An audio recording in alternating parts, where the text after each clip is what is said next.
Guys, welcome back to Medical Coding with Blue. Today's episode is all about, is it too late to start a career in medical billing and coding? If you are brand new to my channel, welcome. I am Blue. I'm a medical coder. Okay, guys. So this comment inspired today's episode. The viewer says, is it too late to get into this at 38? I'm coming from the mortgage industry and the stress is just too high. The money I know will come, but I would rather go into a salary position than stay in high stress. I realize every job has stress, but mortgages are a different monster. No pay, if they don't close. And while that's not an issue, majority of the time, it is very stressful. And I replied, 38 is very young. Let me put it to you this way. You can, and this is what I Googled, okay? So just saying that, okay? You can start to collect Social Security retirement as early as age 62. But if you wait until age 70, you can get full retirement. Now, if you wait till you get full retirement, that still leaves you with 32 years of working left, right? Is it too late? Absolutely not. I've had folks in their late 50s who get into this all the time. They have success, they follow my advice, and it works for them. Good luck in whatever you decide, but don't think that your age should stop you from starting in something new. We don't know how much time we get in life. We don't. None of us knows, right? We don't have a date. We don't know when the end will be for us. So what I always say is you have to enjoy what you're doing. Some people make the mistake of saying, oh, well, I'm working and this is my 9 to 5 and I'm miserable and I hate it. And when I'll be happy when I retire. And then their retirement doesn't go like they thought that it would go. And so that's the thing. Then you wasted all those years of working to be miserable and you didn't enjoy anything about your working life. I think people should be able to enjoy their working life. To me, when I had my aha moment, and aha means that I finally get it. When you finally get it, when you've been in the industry long enough to know, or whatever industry that you're in, that you get so excited to go to work, you get so excited to do your work, that it becomes like playtime for you. For me, that's the case. When I was 6 years into my career, I was like, okay, and that was in 2014, I was just like, I get it. I could not wait to get to work. And I couldn't wait to talk to my providers. I couldn't wait to get through and learn all these new things in coding. I finally understood it. For the entire time when I first started in my career, I was like, okay, this is a good job, not knowing that it is actually a career. And it wasn't until I was 6 years in that I finally figured that out. And so ever since then, I haven't been working, and so that's what it's like to me. It's what it's like to me. So that's like 11 years now that I haven't been working. I work, right, in the typical sense, but I enjoy what I do so much. And because of that, it leads me to feel fulfilled in my working life. And that's wonderful because a lot of people don't even get that. And so I feel incredibly lucky and joyful that I do get that. Okay. And then I get to come here and share it with all of you. The thing that I run into that trips me up is when people come to me and they feel like, oh, well, I'm 38 years old and I don't know if it's too late for me. You're 38? You're 38. Yes, you can start again. This is young. 40s is young. 50s is still young enough. You still have time to enjoy a career. Again, I've had people who are in their late 50s who come to me and say, Blue, I don't know, I'm older, I'm 58 and I don't know if I can start again. Or Blue, I'm going to be 60 and I don't know if I can start again. And then the ones that I tell them, hey, you could do whatever it is that you want to do. If you want to do this, by all means, you go right ahead. Here's what you got to do. If you look through any of my 1,400 videos, you'll see my advice. And my advice comes in the form of tough love. It will come in the form of encouragement. It will come in the form of, hey, motivation, I can do this. Even though I've had people who tell me, I don't need motivation, I just need to know. Even though I explained it in the video, how could you be so ungrateful to say you don't need motivation, whatever. But with that said, I put this channel together as a legacy for my mother, because my mother was the one who encouraged me. May she rest in peace. She encouraged me, and I was very fortunate at the beginning of my career. She was there to help me. She was there to push me. She was there to encourage me to keep going when I felt like, what am I doing? You know, I never wanted to give up, but I just was asking myself, like, what am I doing? And so now, again, this is her legacy, and I'm gonna share it with all of you, because there are some people out there that don't have people around them, like I was lucky enough to have my mom, where she believed in me. She never gave me the opportunity to not believe in myself. She always supported me. She always told me, hey, you can do whatever it is that you want to do.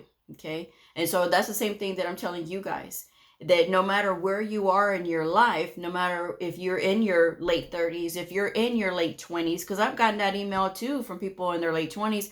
I don't know if I could start again. At 29, I had one at 29 who didn't know if they could start again. I'm like, are you serious? You know, like, are you over the hill at 29? Like, when did that become a reality? You know, absolutely not. You can start at any time. Okay, you could start at any time. I had another one who told me on LinkedIn, saying that, well, I don't know, because, you know, I'm in my 30s and I just don't know if I can get a job right away, and I don't know if I can start again. So you're coming in with all of these preconceived notions that you may not be able to get a job right away. You may not be able to, you know if you could start over again. You know, the thing about me is this, I will tell y'all, that part of having this aha moment, right? This joy that I have for medical coding and health information was knowing that even if something happened, that I could always land on my feet. If the whole industry went away, which it won't, I'm just saying this, just go with me on this one. If the whole industry went away, I would be able to walk away and still land on my feet. I would still be able to land on my feet. I would still be able to do anything. Now, because I got into this industry coming from a blue collar background, okay? I delivered phone books. I cleaned houses. I worked at a halfway house. I was a bartender. So I had a lot of things before getting into this industry. But I know I'm a worker. I can work. I can do physical jobs. I'm okay with that. And I'm not afraid of hard work. So that also gave me a little bit more freedom, because this field is not the only thing that I can do. And now that I've had the channel since 2018, there's even more things that I can do other than coding. This platform has really just expanded my horizons as far as the things that I'm able to do and the experiences that I've had, and sharing them with all of you. So having that in your mind, that even if you surrender like all of your energy into this, and then something happens and you have to wait a little bit before you get a job, knowing that you can land on your feet and you could still be able to bring money in, you could still be able to do all of these things while you're still out there actively applying for a job, that's going to give you that freedom to relax. Because sometimes people get so fixated on the fact that they only want to do this. And that's bad, because here's the thing, you will get into it, but sometimes it takes time. There's a myriad of factors that goes into getting into the industry. And first of all, getting through school, okay? And so having this mindset of, oh, I don't know if I could do this, and can I start over at this age, and is anybody going to hire me? It's going to start off with you getting through the school, getting certified. And that's a big hill to climb anyway, right? And so then when you get to this, right, and then you're out there and you're applying for jobs, it all is going to go back to, what does your resume look like? People don't take the resume very seriously. They just foo-foo it, or they just give it to anybody, or they give it to the lowest possible bidder, and that's the product that they get. Now, I'm not putting anybody down. I'm just saying that you get what you pay for. And so that's the thing that you have to be aware of when you're out there and you're trying to get this done.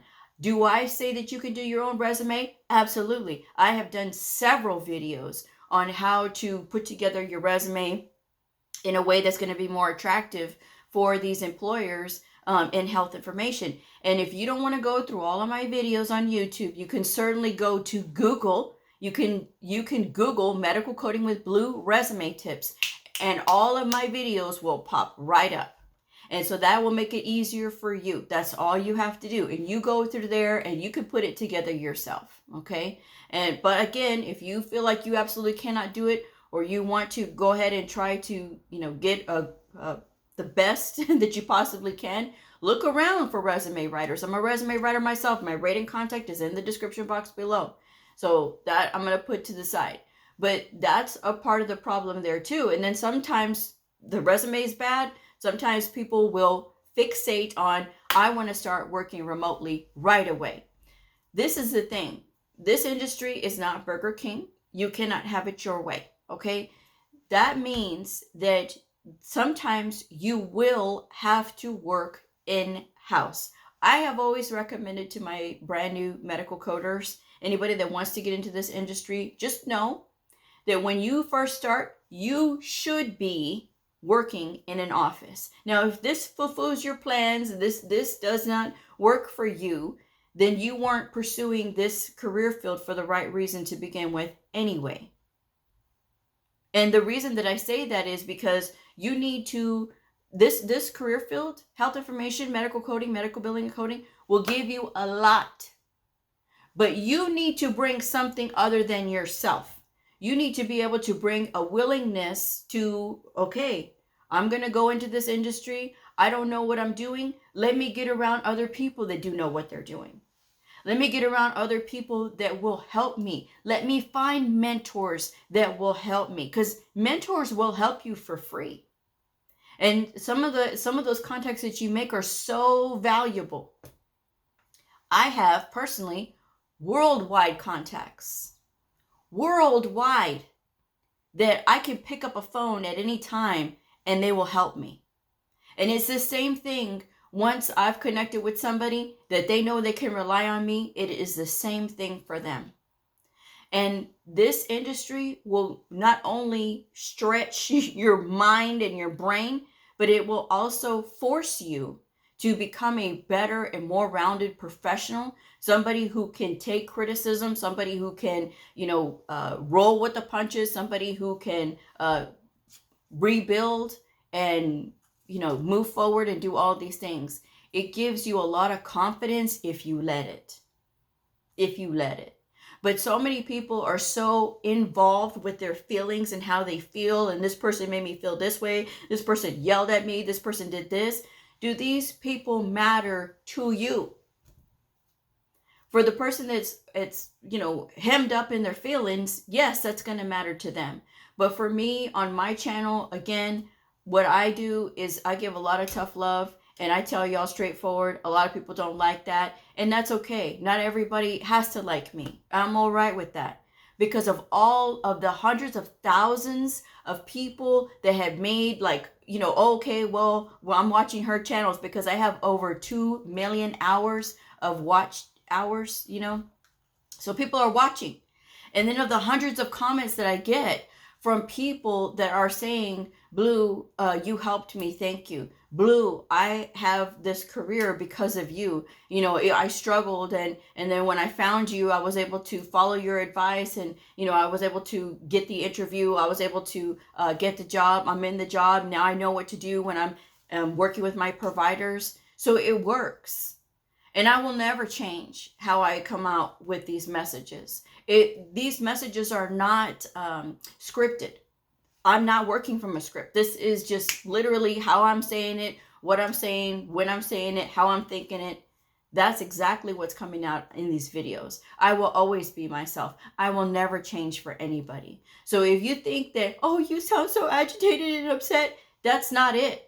It's because I want people to listen to me. And especially when I try to be really sweet and nice and things like that in some of these videos, it just does not. Y'all just do not get the message. But when I show more of, okay, this is what it is. This is exactly what I'm thinking. This is exactly how I'm going to say it. That's when the message clicks.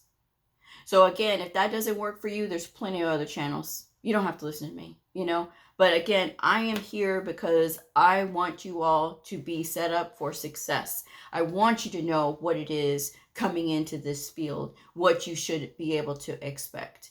And being hung up on your age, being hemmed up in, oh, but this and oh, but that, you're thinking too far ahead. You're thinking way too far ahead. And you're stealing the joy of the moment of learning. You know, I did enjoy going to coding school. And you know, coding school for me was a not temporary, it was a, what is the word? I just forgot the word. It was a trade school. Temporary. It was a trade school, okay? Trade school is one of those ones that, you know, they teach you all kinds of things and everybody goes there and they're learning different things. Some are learning about, was it like plumbing and things like that? Some are learning about IT and others were learning about health information. So there was like a lot of different things that were going on in this school. And I learned on my own. They sat me in front of a computer and said, here, learn. Okay, you go through these modules, and as you're going through these modules, we'll give you your books for that particular subject. Well, I am motivated by books, okay?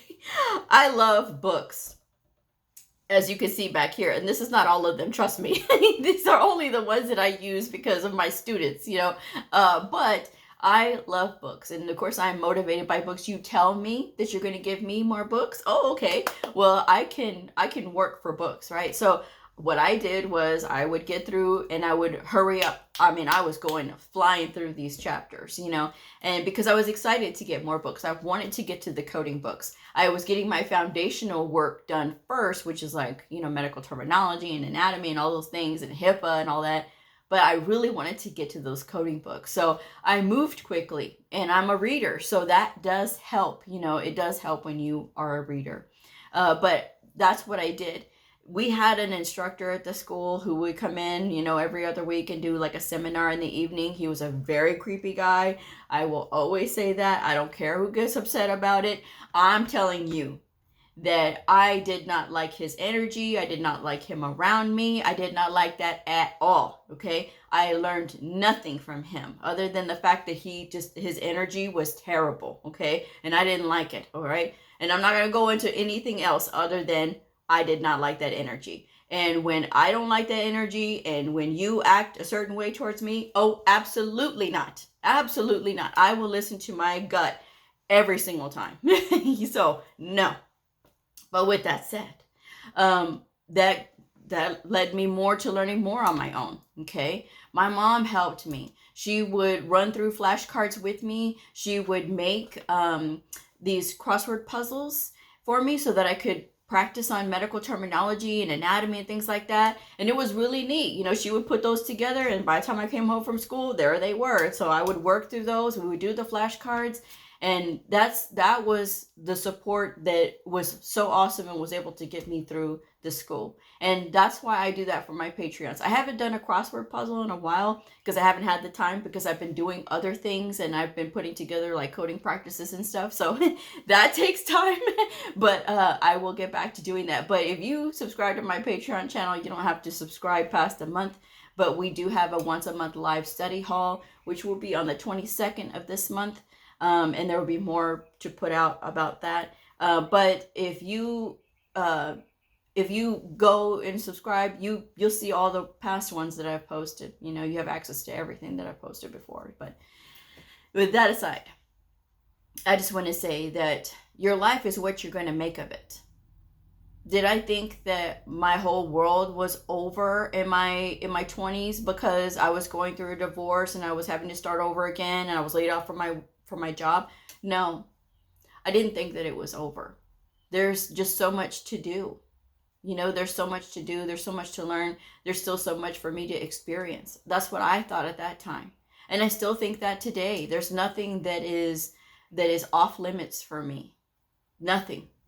And sometimes you just have to have the audacity to be able to do things. You know, there's this lady, she's in her 40s, I think, and she went to medical school. People told her she was out of her mind, but she's always wanted to be a doctor, and she spent her 20s and 30s raising kids. And so this was for her. and she graduated. She's out of residency now. Okay, so that's something that, think about that. Doctors take years to be a doctor, and she started again in her 40s when everybody around her was telling her that she was crazy. Don't listen to other people. Other people can't see your vision. Okay? Other people are not always able to see your vision. And if you're here today to say, well, I want to get into this, but I have all of these thoughts in my head, and my family members, they don't support me. You can let this channel be your support. No one has to know. No one has to know that you come here for motivation. No one has to know that you come here to figure out what you're supposed to do next. Because again, I'm not here to sell a school. I'm not here to sell programs. And before you get smart, oh, but you have services that you all requested of me. Okay? But I'm not pushing that. I'm not pushing you guys to get in and get 50,000 credentials, which is ridiculous. You only need one. For my people that are starting out, all you need is one. Stick with one credential for the first 2 years. I say that all the time. All you need is one. You look at the job ads, and it'll tell you that all they're looking for is for the person to be certified through a HEMA or a APC.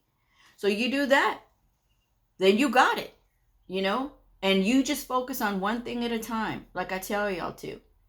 You don't have to be telling everybody your journey, your business. If you don't want to share this with everybody, that's great, because I think people tend to overshare. You start telling people about your plans, you start telling people about what you want to do, and then all of a sudden you got 50,000 experts around you telling you, oh no, it's going away, blah blah blah. What do you know? What do you know about our field? What do you know about our field? What do you know about health information? Absolutely nothing if you're not in this industry. Absolutely nothing if you are not in this industry. And that goes for my nurses.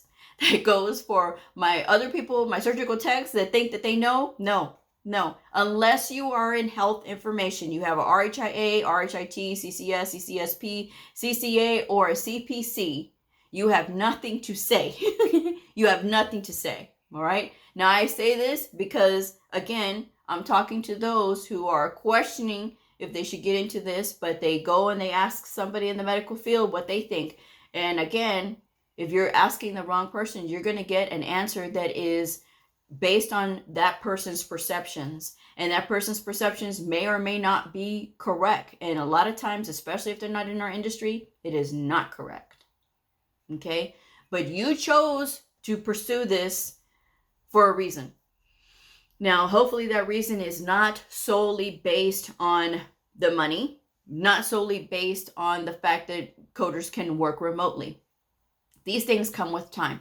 I will never give money in specifics as far as like salary wise on my channel. Never, ever. You can go to the Department of Labor or the Bureau of Statistics. Hopefully they still have that information up. Anyway, but usually when you go to the Department of Labor or the Bureau of Statistics, they have in your area what the starting salary is for medical coders or health information. That's just the starting salary. People get excited about that too. Well, it's not enough. You didn't start your previous job making a high salary, did you? You had to work up to it, right? It is the same thing here. It is literally the same thing here. You have to work your way up.